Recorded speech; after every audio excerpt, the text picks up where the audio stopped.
Excise policy రాష్ట్ర వ్యాప్తంగా ఒకలా ఉంది. మునుగోడు నియోజకవర్గంలో మాత్రం ఇంకోలా ఉంటుందా అని మాజీ ఎమ్మెల్యే కూసుకుంట్ల ప్రభాకర్ రెడ్డి ఫైర్ అయ్యారు.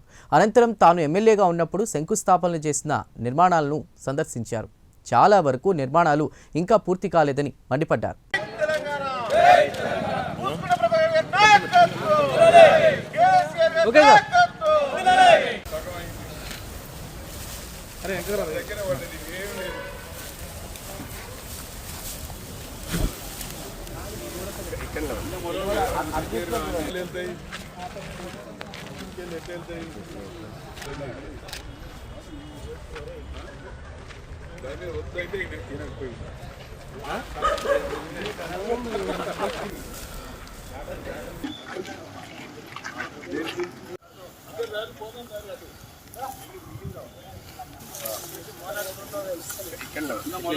అటు చూసుకొని చూడండి.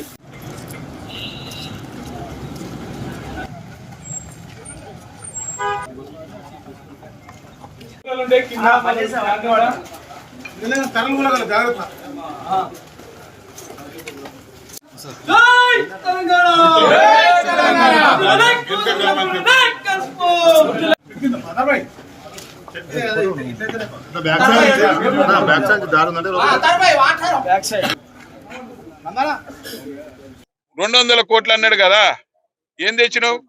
నేను తెచ్చిందే 35 కోట్లు. ఇది అంతేనా కదా? నేనే హెచ్ఎండిఏకి వెళ్ళి నేనే 25 కోట్లు తీసుకొచ్చిన.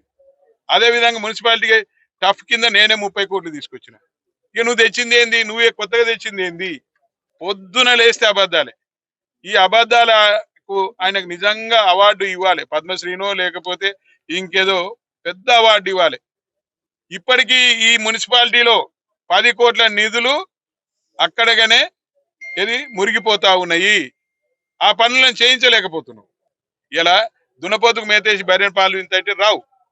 కౌన్సిలర్ అభ్యర్థులు ఆయన ఎవరికైతే బీఫామ్ ఇస్తే ఆయన ముఖం చూసి ఓట్లు వేస్తారట, పార్టీని చూసి ఓట్లు వేయరట. గ్రామ పంచాయతీ ఎన్నికలలో నీ ముఖం అందరికి చూపించినావు కదా, ఏమైంది? తుపుక్కున నీ ముఖం మీద ఉంచినంత పని చేసిరు. ఆందోళన మైసమ్మల ముందు కూర్చొని మాట్లాడదాం. లేదంటవా నడి బజార్లో పబ్లిక్ ను పిలుచుదాం, ఆ బస్ స్టాండ్ కాడ అందరిని పిలిచి చర్చ పెడదాం ఉన్నారు. మంత్రులు పంచోట్ల కాడ పంచాయతీ పెట్టుకుంటా ఉన్నారు. ఈ ప్రభుత్వం ఈ విధంగా నడుస్తా ఉన్నది. నీకొక రూలు, నీ ప్రభుత్వానికి ఒక రూలా? నువ్వు దమ్మున్న మొగోడివి అయితే నీ ప్రభుత్వంలో ఒక జీవో తీసుకురా. ఈ మునుగోడు నియోజకవర్గం వరకే తీసుకురా. ఈ మునుగోడు నియోజకవర్గంలో 1 గంట నుంచి 6 గంటల వరకే షాపులు నడపాలని తీసుకురా. ఆ రోజు టెండర్లా నువ్వేం చేసినావు? 10 గంటల సంది షాపులు నడపాలి, రాత్రి 10 గంటల దాకా అని చెప్పినావు. 12 గంటలు. మరి నీదేం రూల్ ఇది? నీదేం రూలు? వాళ్ళని బెదిరిస్తావు, షాప్ యజమానులను బెదిరిస్తావు. 3 లక్షల రూపాయలు సుమారు ఒక్కొక్కటి 50-60 వేస్తే గానీ ఒకటి వచ్చింది. అంటే ఎంత? 1,50,00,000 పెడితే ఒక షాప్ వచ్చింది.